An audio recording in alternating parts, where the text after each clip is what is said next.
Një moment i papritur dhe dramatik në Big Brother Kosova, Gjeneta dhe Labinoti, shtëpia e Big Brother Kosova ka qenë gjithmonë një arenë e paparashikueshme e emocioneve, surprizave dhe dramat që mbajnë të gjithë shikuesit të ngujuar para ekranin.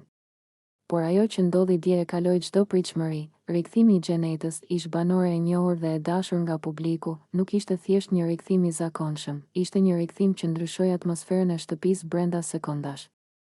Ajo nuk hyri vetëm me energjinë dhe karizmën e saj të zakonshme. Gjeneta hyri me një shkop në dorë, simbol i vendosmërisë dhe kontrollit të situatës, dhe çdo banor ndjeu menjëherë se diçka e madhe po ndodhte. Labinoti, një nga banorët më strategjik dhe të fortë, u habit kur pa Gjenetën të përshkonte pragun. Ai, si gjithë të tjerët, e dinte historinë e saj, ndikimin që kishte pasur në edicionet e mëparshme dhe aftësinë e saj për të krijuar drama dhe emocione të forta. Por askush nuk e kishte menduar që ajo të vinte kaq fuqishëm, me një shkop në dorë dhe një qëndrim kaq autoritar. Ai e përshëndeti me një përzierje habie dhe respekti, duke mos mundur të parashikojë se çfarë do të ndodhte më pas. Mirë se ke ardhur në shtëpinë e Big Brother Kosova, i tha Labinoti, me zërin paksa të tundur, por gjithsesi me një ton mikpritës. Ishte një përshëndetje e zakonshme, të cilën çdo banor i ri apo i vjetër do ta jepte në një situatë normale.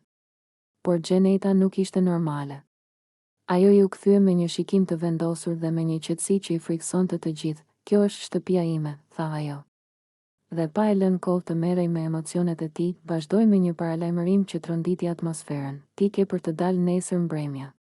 Fjala e saj nuk ishte thjesht një deklaratë, ishte një shpallje pushteti dhe një paralajmërim i qartë që ndryshonte dinamikën e lojës brenda shtëpisë.